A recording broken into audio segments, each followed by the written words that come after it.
El libro que traigo hoy, nada más y nada menos, es el libro que tú quieres leer si quieres llegar a los 100 años. Su primera esposa se suicidó. Estuvo soltero muchos años. Después tuvo otro matrimonio donde vio a su segunda esposa morir también. Al final del día, él nunca se frustró por las oportunidades que perdió. Y yo creo que esto es algo importante que nosotros conozcamos también.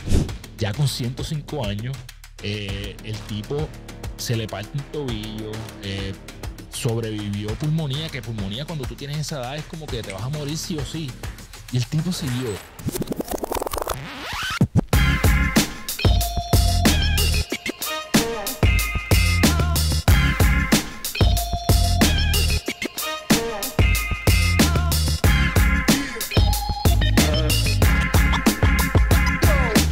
Esto es Libros con Prisa. Mi nombre es Carlos Figueroa y si tú eres de las personas que les encanta aprender, les fascinaría leer, pero no tienen tiempo, este podcast es para ti. Ojo, aquí hay spoilers, pero eso es lo que tú quieres, la clave del examen. Lo único que yo te pido a cambio del resumen que te voy a dar ahora es que, por favor, si me estás escuchando a través de Apple, Spotify, regálame 5 estrellas, dame un review ahí para que más personas se enteren de lo que estamos haciendo y no te vayas de YouTube. Un segundo te va a tomar. Suscríbete al canal y comparte este libro con alguien que pueda beneficiarse de él. El libro que traigo hoy, nada más y nada menos, es el libro que tú quieres leer si quieres llegar a los 100 años. Tienes que aprender de esta persona y se llama The Book of Charlie, ¿verdad? Es el libro de Charlie. No lo hay en español, es un libro que es en inglés. Mano, esto es un libro que realmente debería ser una película. Es una historia súper brutal, me encantó. Nuevamente, uno de esos libros que tú empiezas a leerlo y sientes que estás viendo como si fuera una serie. Así que, una cosa, antes de resumirte este libro, date la oportunidad de leer libros así, que en lugar de estar dando fundillos solamente a la televisión, hay libros que te pueden ayudar a sentir ese tipo de emociones. Y de paso, aprende vocabulario, aprende lectura y muchas otras cosas. El autor comienza este libro hablando de cómo él le leía, tenía un ritual de leerle libros a sus hijos, ¿verdad? Y que se sentaba en el pasillo con un flashlight, ¿verdad? Con una linterna y hacía todo este ambiente para contarle cuentos a sus hijos, ¿verdad? Y que, ¿verdad? Él pensaba que eventualmente ese ritual se iba a acabar, ¿verdad? Porque sus hijos se van a ir a la universidad, se van a casar, etcétera, y que eventualmente eso se iba a acabar. El autor es un reportero, ¿verdad? Del Washington Post. Y cuando sus hijos se enteraron que él era como un escritor, le pidieron a papá que escribiera un libro para ellos, ¿verdad? Y este es el libro que él dice que le escribió a sus hijos. Pero es la historia de un caballero que era su vecino. Y él conoció a Charlie cuando Charlie tenía 102 años y estaba al frente de su casa lavando el carro de su novia. Escuchaste bien. Charlie tenía 102 años y estaba al frente de su casa lavando el carro de su novia. Sí, no dije la esposa, de su novia. Bueno, y él cuenta más adelante, ya mismo te voy a contar esa historia. Pero a mí me encanta cómo es que este caballero combina la vida de Charlie con toda la historia que pasó en Kansas City, Missouri, y el impacto que tuvo esta ciudad en los Estados Unidos. Literalmente Charlie vivió la mitad de la historia de Estados Unidos, básicamente, ¿verdad? Entonces, ¿cómo es que muchas de las cosas impactantes a través de este siglo y pico que él vivió están atadas de una forma u otra a Charlie? Charlie nació antes de que Chrysler, ¿verdad? El creador de los vehículos Chrysler, hiciera su primer auto y vivió hasta ver el edificio Chrysler convertirse en un ícono histórico de Nueva York. O sea, este tipo, antes de que Chrysler hiciera su primer carro, él nació y logró ver toda esta evolución hasta que Chrysler no solamente es un edificio de la compañía gigante, sino que se convirtió en algo histórico, ¿verdad? Y eso te da la perspectiva de todo lo que vivió Charlie. Él dice que su vida fue estoica, aunque Charlie no estudió filosofía, ¿verdad? Y que básicamente tú no puedes controlar mucho de lo que te pasa en la vida. Simple y sencillamente puedes controlar cómo vas a reaccionar a ello.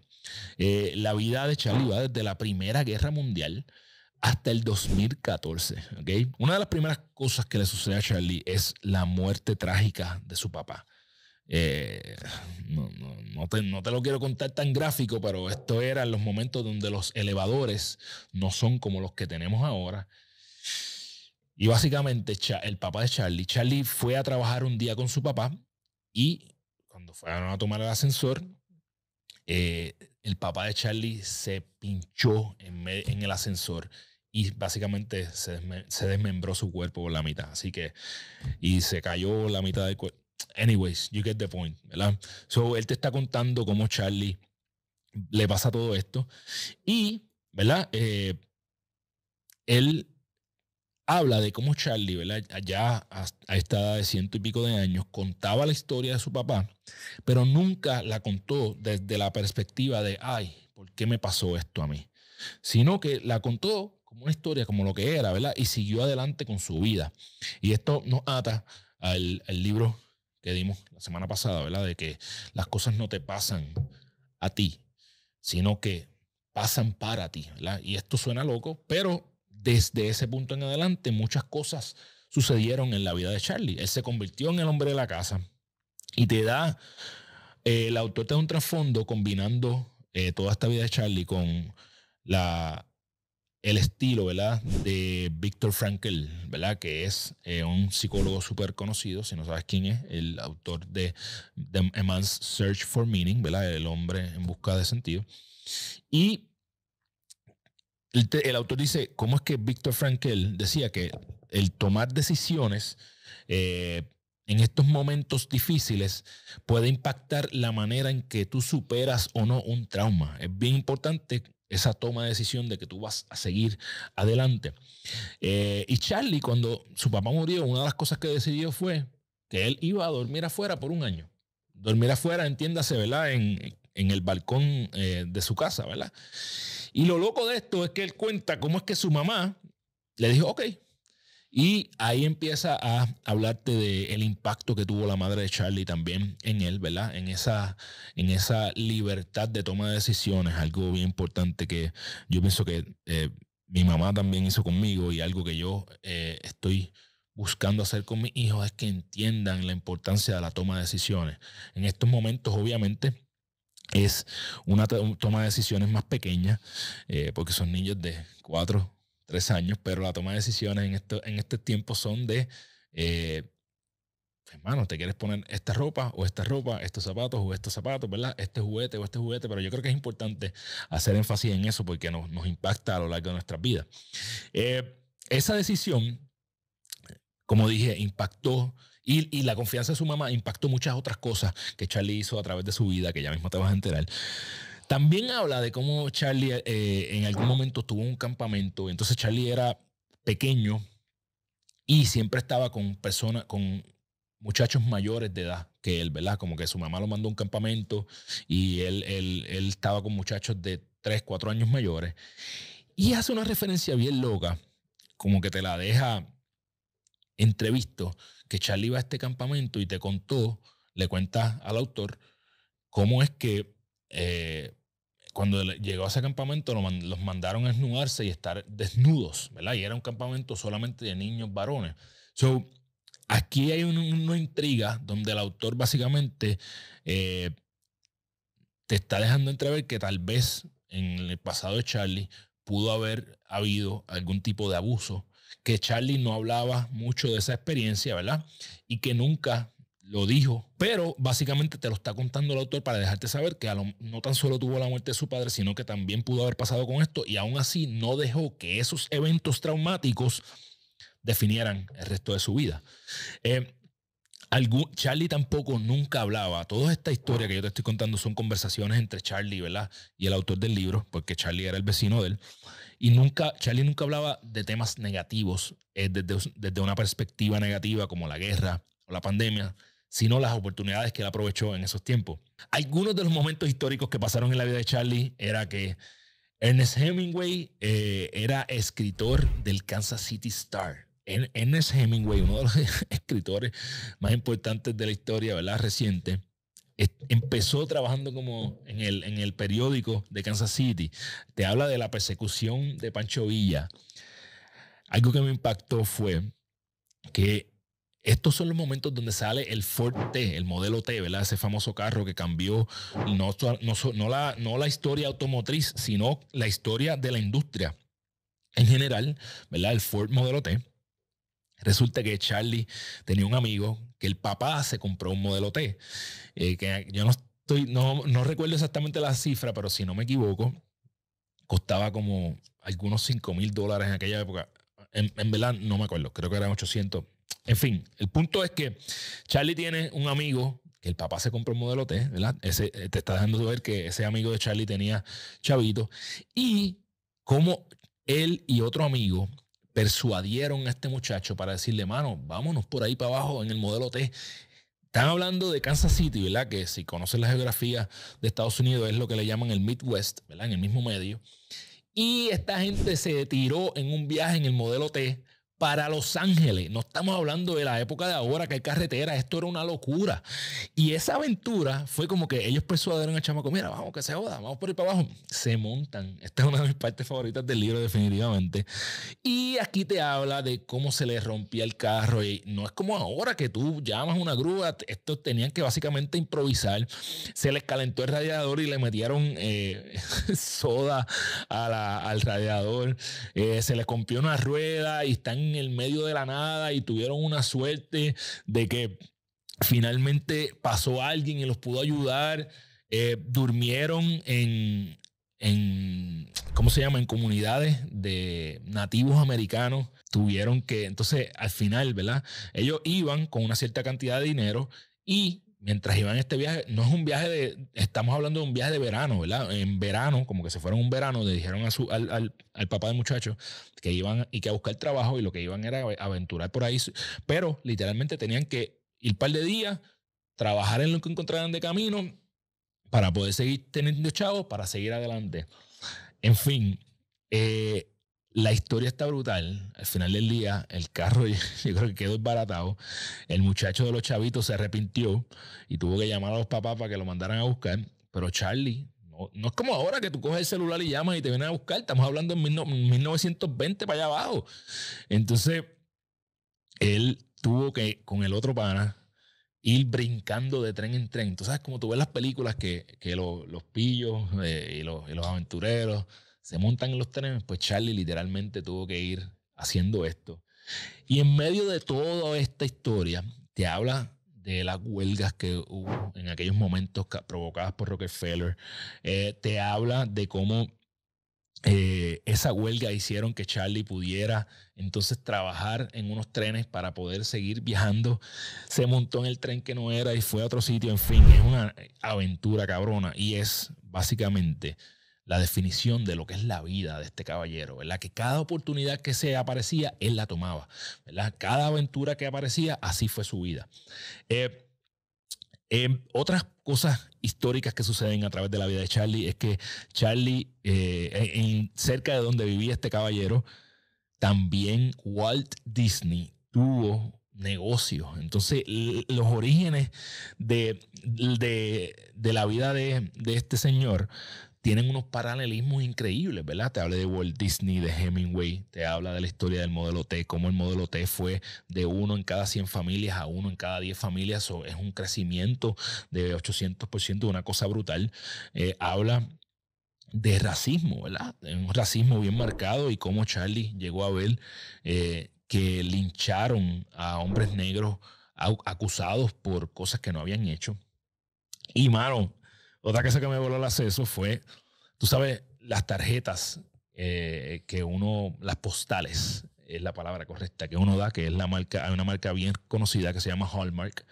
Pues cómo es que las tarjetas, la persona que comenzó esto, que es de apellido Hall, la estaba vendiendo así en una plaza cerca de donde vivía Charlie. En fin, hay muchas cosas que pasaron en esta historia y es fascinante. Finalmente Charlie es médico, ¿ok?